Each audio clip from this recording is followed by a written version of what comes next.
विद्यार्थी मित्रांनो, तुमचं माझ्या सक्सेस इन्स्पिरेशन मंत्रा या यूट्यूब चॅनलवर स्वागत आहे। तर आज मी तुमच्यासाठी घेऊन आली आहे एक प्रेरणा, ती म्हणजे आपण कुठे आहोत हे महत्त्वाचं नसतं, आपण कोणत्या दिशेने पुढे जातो हे खरं महत्त्वाचं असतं।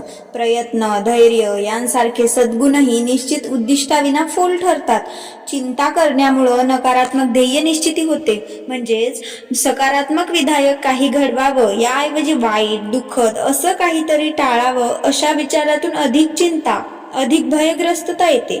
अशा नकारात्मक चिंतनाने कृती करण्याचा उत्साहच खचतो। निराशेत बुडून जाणं, मनानं खचणं, कुठल्याही चांगल्या कृतीसाठी उत्साह नसणं, हे सगळे अनिष्ट प्रकार केवळ नकारात्मक ध्येय निश्चितीतून येतात।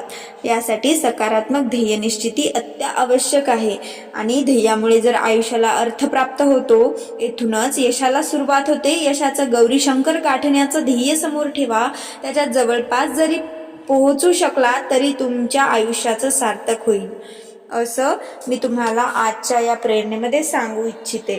तर विद्यार्थी मित्रांनो, तुम्हाला माझा व्हिडिओ कसा वाटला तर एक कमेंटमध्ये मला कळवा आणि एक व्हिडिओला लाईक करायला विसरू नका। भेटूया पुन्हा दुसऱ्या व्लॉगमध्ये। राधे राधे।